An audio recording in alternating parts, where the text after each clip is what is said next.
Assalamu alaikum everyone. Welcome to my channel. You usually see me behind the cameras doing calligraphy stuffs, but today I want to tell you all a story. Not just any story, but a story that led to one of the greatest journeys in Islam, the story of Hajj. Long time ago, in the vast dry valleys of Arabia, there stood a man alone with his family. His name was Ibrahim. Ibrahim alayhi salam was a prophet, a servant, and a friend of Allah subhanahu wa ta'ala. One day, Allah subhanahu wa ta'ala gave him a command that shook his heart like never before. Allah subhanahu wa ta'ala told him to leave his wife Hajar alayhi salam and his baby Ismail alayhi salam in the middle of a barren desert land. No crops, no water, no people, nothing.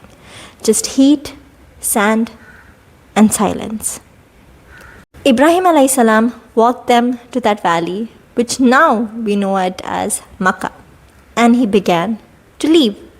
Hajar alayhi salam was so confused. She asked him, "Where are you going? Are you leaving us?" Ibrahim alayhi salam did not reply. He just stood there, silent. Hajar alayhi salam was so confused. She asked again, "Where are you going? Are you leaving us? You can't do like that." He did not say anything. He was silent until Hajar alayhi salam asked him, "Did Allah subhanahu wa ta'ala tell you to do this? Did he command you to do this?" And then Ibrahim alayhi salam just nodded. And then Hajar alayhi salam replied, "Then Allah will not abandon us.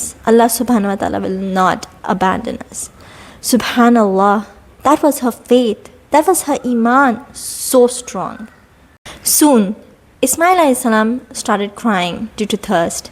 Hajar alayhi salam tried comforting him, but it was of no use. They were in the middle of nowhere, a barren land, no water, nowhere to be found. And he was crying and crying. Hajar alayhi salam decided that she would go and look for water. She saw there's a mountain in front of them.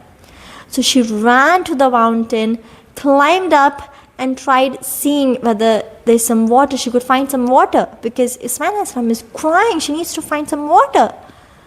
But it was of no use. She came back to Ismail alayhi salam. She tried comforting him again, but it was of no use. Then she saw the opposite side. There's another mountain there. So she ran that side. And she climbed up that mountain, tried searching for water, tried seeing somewhere, hoping, crying for Allah's help. It was of no use. She did this 7 times, running back and forth from one mountain to the other mountain, looking for water, crying, hoping, and praying to Allah subhanahu wa ta'ala. Now these 2 mountains are Safa and Marwa. Now, at the end of her 7th run, she saw something. She thought she heard something like water. She was so confused. She came running to Ismail alayhi salam, and Ismail alayhi salam was just stomping his foot on the earth. And then there came water rushing beneath the earth. Hajar alayhi salam just ran there, trying to make a bowl of something, like something just to hold it. But the water was just coming. It was endless. Till this date, we all drink from that water. We all have drank from that water. That water is Zamzam. Years have passed now. A baby, Ismail, was little like a baby that time, has become a young child, a young boy. And now at this time, Ibrahim alayhi salam has been reunited with his family. Now, one day, he sees a very weird dream. A dream which could horrify any father, any parent to be exact. In that dream, he sees that he's commanded by Allah subhanahu wa ta'ala to sacrifice his son, his only child, his offspring, his beloved son. Ibrahim salam just woke up and thought, no, this can't be it. It's not right. It must be shaitan. He ignored it. The next night again, he saw the same dream. He ignored it again. And the next night, and the next night, and the next night. And then he realized, this can't be Shaitan's doing.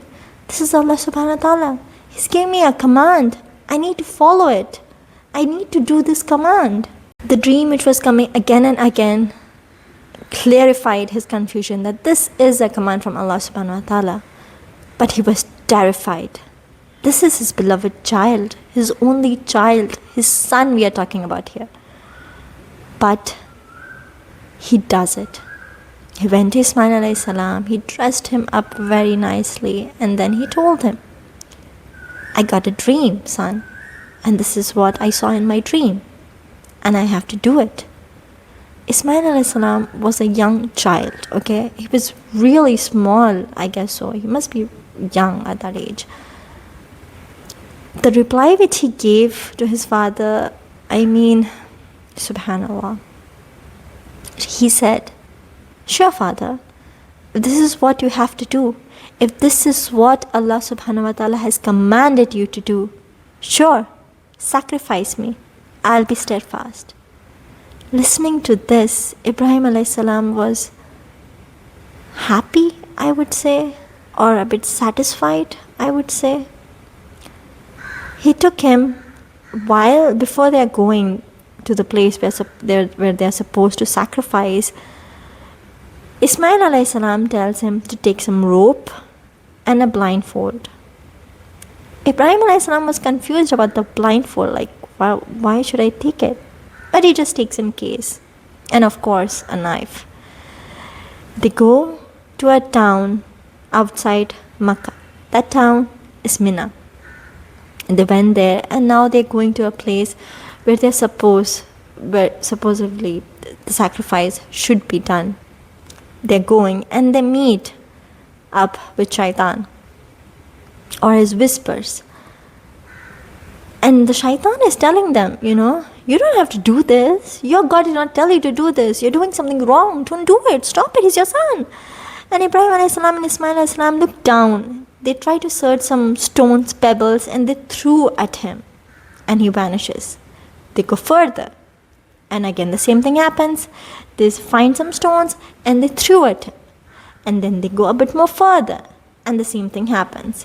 They find some stones and they threw at the Shaitan. And the Shaitan disappears. And then they walk and they finally reach the place where the sacrifice was supposed to be done. Now, Ibrahim alayhi salam tied Ismail alayhi salam, and then Ismail alayhi salam tells his father, Father, blindfold me. If you look at my eyes, you won't be able to complete the sacrifice. If you look into my eyes, you might see your son down. You might get your heart like a father. You won't be able to complete it, Father. So please, blindfold me so that you don't see my eyes. Subhan Allah. And Ibrahim alayhi salam, he does. He blindfolds Ismail salam, lays him down, and he sharpens his knife. He starts to sharpen his knife with the stone. And then, with a heavy heart, but a firm belief of Allah subhanahu wa ta'ala, that this is the command which he has to do. This is what Allah subhanahu wa ta'ala told him, asked him to do. He does it. He strikes the neck. But nothing happens. Not even a single scratch. He looked so confused. He did it again. Nothing happens. He did it again. And he got so frustrated. Like, why it's not happening? He threw the knife away. Now, that knife gets it struck a stone laying in that area. And that stone literally sliced into half. That is how sharp the knife was. But there is not even a single scratch on Ismail alayhi salam's neck. Subhanallah. He was so confused, Ibrahim alayhi salam. He was so confused. This is what I was supposed to have done, but what's happening? And then Jibreel alayhi salam came, descended from the sky. And then he told them, this is what Allah subhanahu wa ta'ala commanded you, and you have succeeded. This was a test from Allah subhanahu wa ta'ala, and you have passed it. You have shown your loyalty towards Him, your trustfulness towards Him. That's what He wanted, and the future generation will remember it. And then He brings a very healthy fat sheep, I suppose, and He tells them, this is what you have to sacrifice instead of Ismail alayhi salam. And so they do it. Years have passed. Ismail alayhi salam has grown up to be a young man, and the valley, which was barren once, dry land, soil, just sand, just silent, has now become into a huge settlement, all because of Zamzam. Now, at this time, Ibrahim alayhi salam gets another command from Allah subhanahu wa ta'ala, but not for leaving, not for giving any sacrifice, but to build. Ibrahim alayhi salam along with Ismail alayhi salam were told to build the foundations of Kaaba, which is going to be the house of worship dedicated for Allah subhanahu wa ta'ala. And together they do. Stone by stone they build it. And while they are working on it, they supplicate. They make a dua. Oh Allah Ta'ala, oh Lord, accept this from us and make us from those who submit. This is not just a construction, it's a legacy. And what happened after that? And then came one of the most powerful moments in the history of Islam. Allah subhanahu wa ta'ala tells Ibrahim alayhi salam, proclaim the Hajj to people. Imagine that at that time, in that ancient time, there is no means of communication, no internet, no microphone, nothing, no followers, no one. Just a man in a desert with the divine command. He says, Allah subhanahu wa ta'ala says, call them, they will come on their feet, on the most feeble camel. From distance path, they will come to remember me. And he does. He stood and called, O people, your Lord has made Hajj obligatory to you, so perform it. And that call, Allah subhanahu wa ta'ala has carried generations to generations, from lands to lands, to even souls who have not taken birth yet. It has reached you, it has reached me, that ancient call. And each year, millions of people answer that call from around the world. Labbaik, Allahumma labbaik, meaning, here I am, O Allah, here I am. Subhan Allah. I did not know that when we say that labbaik, Allahumma labbaik, means we are actually answering to that call which was made at that time. Subhanallah. Hajj is not a journey across the land. It's a journey back in time. It's a journey back to your true self. It's what you distance yourself from what doesn't matter.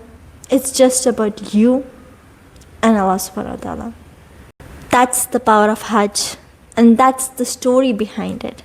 That was the call which was done, and it echoes, and it will echo and continue, and people will answer it every year till the end of time. If you have done Hajj, may Allah subhanahu wa ta'ala accept it from you. And if you haven't, may Allah subhanahu wa ta'ala invite us soon, inshallah. If you like this video, please subscribe to my channel. If you like to see more content like this, or if you like to see something different, please write down in the comments your thoughts or your experiences from the Hajj. I will love to read them. And that's it for today. Thank you for listening to me, and take care, be safe. Ma salama.